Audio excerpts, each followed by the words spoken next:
Okay okay sir sure. Okay sir. Super madam. உங்க பேரு எங்க இருந்து வந்திருக்கீங்க? தனிஷா.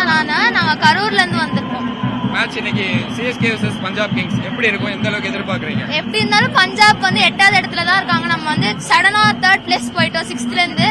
பாப்போம், அவங்க தான் ஹையஸ்ட் சேஸ் அடிச்சிருக்காங்க ஹிஸ்டரியில. பாப்போம், hope for the best. CSK நான் வந்து பாப்போம். சூப்பர். தல தரிசனத்தை எந்த அளவுக்கு எதிர்பார்க்கறீங்க? நான் வந்து இன்னைக்கு ஒரு 6 ஹெலிகாப்டர் ஷாட் அடிச்சா போதும் இன்னைக்கு தோனி. நான் அதான் ரொம்ப எக்ஸ்பெக்ட் பண்றேன். அப்புறம் பத்திரான ஒரு 2 விக்கெட் எடுத்தா எனக்கு போதும். பத்திரானாவுடைய பெர்ஃபார்மன்ஸ் இந்த சீரிஸ்ல எப்படி இருக்கு? செம்மையா ஆடுறாங்க. அது மும்பை இந்தியன்ஸ்ல 4 ஓவர்ஸ்க்கு 4 to 28 ரன், அந்த 28 ரன்ஸ் கொடுத்திருக்காங்க. 4 ஓவர்ஸ்ல 4 விக்கெட்ஸ் எடுத்திருக்காங்க. he was a man of the match. So பயங்கரமா விக்கெட் எடுக்கறாங்க. பேபி மலிங்கான் கூட சொல்லலாம். அவங்க அப்படிதானே பேசுறாங்க. நிச்சயமா. சிஎஸ்கே டீம்ல இருந்து சிவம் துபே ஜடேஜா 2 பேர் இந்தியன் டீம் குவாலிஃபைட் ஆயிருக்காங்க. ஆமா, நான் வந்து ருத்ராஜ் கைக்வாட் வரலன்னு கொஞ்சம் சேடா இருக்கு. மத்தபடி சிவம் துபே நைஸ் சான்ஸ். அவங்க நல்லா விளையாடுறாங்க. ரவீந்திர ஜடேஜா நல்லா விளையாடுறாங்க. சோ பார்க்கலாம். சூப்பர். தமிழ்நாட்டுல இருந்து யாருமே இல்லையே. நடராஜன் இவ்வளவு பெரிய கேபபிளான பிளேயரை எடுக்கலையேன்ற வருத்தம் இருக்கா? அது பரவாயில்ல. நம்ம சிவம் துபே எடுத்திருக்காங்களா சிஎஸ்கே டீம்ல இருந்து, அது போதும். பட் மேபி நெக்ஸ்ட் சான்ஸ் அவங்களுக்கு நெக்ஸ்ட் டைம் சான்ஸ் கிடைக்கும். நல்லா நடந்து வர்றது எப்படி இருக்கும்? எப்படி என்ஜாய் பண்ணுவீங்க உள்ள போய்? ஆஃப் கோர்ஸ் எனக்கு நான் டிவில பார்த்தாலே எழுதிடுவேன். இன்னும் இங்க வந்து பாக்குறதுலாம் அவ்வளவுதான். செம்மையா இருக்கும் எனக்கு தெரிஞ்சு இன்னைக்கு match. Super madam. Thank you. Sir நீங்க பேசுறீங்களா? Thank you.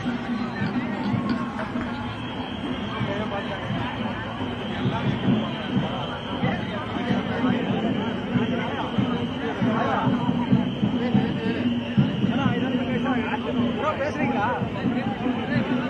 வாங்க வாங்க.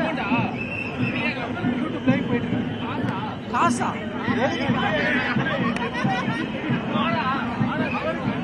பேசுறதுக்கு காசு கேட்பீங்களா? அந்த பையன் 14ஆம் நம்பர் கேட்டு பட்டாளா? அந்த காண்டி அவனை மட்டும் எப்படி உள்ள அனுப்பணுமா?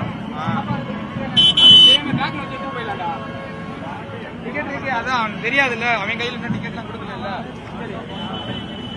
நம்பர் கால் பண்ணிட்டே இருக்காங்க. இந்த நம்பருக்கு பேசுறேன்.